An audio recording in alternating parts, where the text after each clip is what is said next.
अहिले जुन यो ट्रेन्ड चलिरहेको छ नि नेताज्यू, करप्टेड पोलिटिसियनको छोराछोरी नाति नातिनालाई एक्सपोज गर्ने, त्यो विषयमा तपाईँ के भन्न चाहनुहुन्छ? बहिनीको प्रश्न एकदम मलाई उचित लाग्यो। हामी यो विषयमा केही भन्दैनौँ, गरेर देखाउँछौँ। के गरेर देखाउनुहुन्छ त नेताज्यू? हामी सामाजिक सञ्जाल जस्तै फेसबुक, युट्युब, इन्स्टाग्राम बन्द गरेर देखाउँछौँ। अनि भए जति सोसियल मिडिया सबै बन्द गरेर के पाउनुहुन्छ त? यसबाट हामीलाई चाहिने जो भ्रष्टाचारका फाइलहरू लुकाउन पाउँछौँ।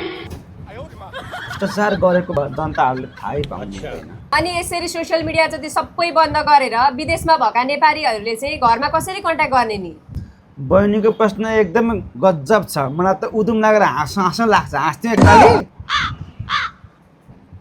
कन्ट्याक्ट गर्नु किन? घरमा खुरु काम गर्ने, पैसा नेपालतिर खेल्ने। हाम्रा छोराछोरीहरू उहाँ भ्याकेसन जान नपाएर निस्किसकेका छन्। अनि जनतालाई यत्रो धेरै दुःख दिएर अब तपाईँ के गर्ने तयारीमा हुनुहुन्छ त नेताज्यू? अब यसरी नै जनताहरू धेरै उफ्रिन थाल्यो भने त्यो टकटिकी त्यो टकटक के छ नि एउटा, के हो त्यो टिकटक? टिकटक त्यो बन्द गर्नै पर्छ जस्तो लागिरहेछ हामीलाई।